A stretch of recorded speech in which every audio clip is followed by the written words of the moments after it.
All right, today we're going to pull back the curtain on one of the internet's biggest unsung heroes, the load balancer. Seriously, this is the invisible force that keeps your favorite websites and apps from crashing. So in this explainer, we're going to dive in and see exactly how it works and what makes this tech so incredibly important. So let me start with a question you've definitely asked yourself before. You're trying to buy tickets to that huge concert, or maybe it's Black Friday and you're trying to grab a deal, and then, boom, the site's down. Why does that happen? Well, it all comes down to traffic, and what happens when there's just way too much of it for one single server to handle. And this really breaks it down perfectly. On the left, you've got this one poor server trying to deal with every single person visiting the site. What happens? It gets completely overwhelmed, it crashes, and you, the user, have a pretty bad time. But look at the right. That same amount of traffic is smartly spread across a bunch of different servers. And the result? Super high speeds, no downtime, and very happy users. The secret ingredient that makes this all possible is load balancing. So let's dig into this a little more. What we're really talking about here is a giant digital traffic jam. Just imagine all of our requests to a website are cars, and the website servers are the destinations we're all trying to get to at the exact same time. Okay, so here's the official technical definition.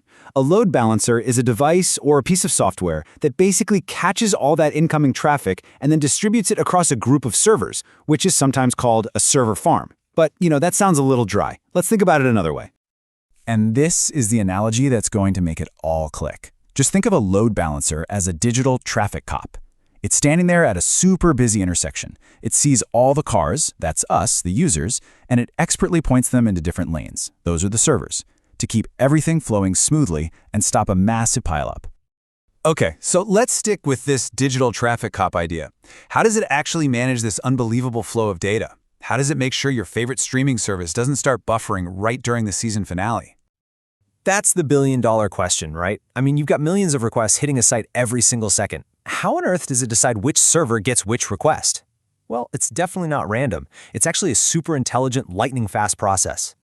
The secret is in its playbook. A load balancer uses a set of really sophisticated rules, we call them algorithms, to make the smartest possible decision in just a fraction of a second. These rules are what ensure all that traffic gets distributed in the most efficient way possible. So what exactly are these rules? Let's take a look at the rules of the road that our digital traffic cop uses to manage everything. These are some of the most common algorithms that basically power the internet as we know it. First up, we've got the simplest one, round robin. It's just like dealing cards. The first request goes to server A, the second to server B, the third to server C, and then it just loops right back around to server A and starts the whole cycle over again. This method is great when all of your servers are pretty much equally powerful. It's simple, but hey, it's really effective. Okay, next up is least connections, and this is where things get a little smarter. The load balancer actually looks at all the servers and finds the one that's the least busy, the one with the fewest active connections, and sends the new request there. It's kind of like when you're at the bank, a teller sees a long line and opens up a brand new window just for you. This is perfect for stuff like video streaming or chat apps where you might have a connection open for a long time. Now for a really clever one, the IP hash algorithm. This method uses your unique IP address to make sure you get sent to the exact same server every single time you visit. This creates something called session stickiness, and it is so important. Think about your online shopping cart. If you were sent to a different server every time you clicked a button, your cart would just disappear. This algorithm makes sure the server remembers you for your entire visit. I mean, it's absolutely crucial for things like e-commerce and online banking. All right, so we've got the rules down. Now let's look at the tools of the trade, because not all load balancers are created equal. They come in different forms, and they operate with different levels of intelligence. And this is where it gets really interesting. So when you look at load balancers, they basically come in three main flavors. First, you have actual hardware. These are powerful physical boxes that live in a data center built for pure performance. Then there's software you can just install on your own servers, like Nginx, which gives you tons of flexibility. And then there's the really popular option today, cloud-based balancers from places like Amazon Web Services. These are incredibly easy to set up and can scale automatically to handle huge traffic spikes. But it's not just about the type, it's also about how smart they are. A Layer 4 load balancer is kind of like a mailman. It only looks at the outside of the envelope, the destination address, or the IP, and sends it on its way. It's fast, it's simple. But a Layer 7 load balancer, that's more like a librarian.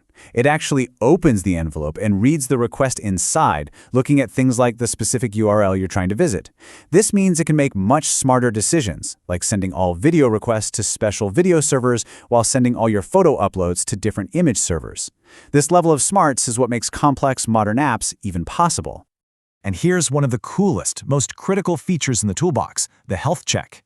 The load balancer is constantly sending out these tiny signals, or pings, to all the servers it's managing.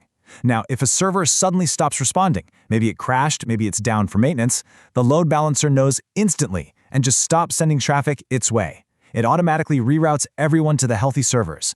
That right there, that's the secret to zero downtime for major websites. It's like an automated safety net. Okay, let's bring this all home. We've gone through the theory, but let's connect all these dots. How does this technology actually power the apps you and I use every single day? I mean, the scale we're talking about here is just mind-boggling. The biggest apps out there handle billions, with a B, of requests every single day. And absolutely none of it would work without load balancing working tirelessly behind the scenes. Just think about it for a second. When you're on Amazon during a huge sale, load balancers are spreading millions of shoppers across their servers. When you're binging Netflix, a least connections algorithm is finding the best server for you to get smooth playback. On Instagram, a smart Layer 7 balancer is routing your photo upload to a totally different place than your direct messages. And, of course, your banking app relies on IP hash to keep your session sticky and totally secure. So if we boil it all down, what are the huge wins you get with a load balancer? Well, first, you get high availability. That means no more downtime. You get way better performance, which means faster websites. You get scalability, so it's easy to handle sudden traffic spikes. And you even get an extra layer of security because the load balancer acts as a protective shield for all the servers behind it. Really, the main thing to remember is this. Load balancers are the invisible, essential infrastructure that makes the fast, reliable, and scalable internet we use every single day actually possible. They really are the ultimate digital traffic cops. And that kind of leaves us with one final thought, right? We've just uncovered one piece of the invisible magic that makes the internet work. It just makes you wonder, what other hidden systems are out there, quietly and perfectly running our digital world? Thanks so much for tuning in.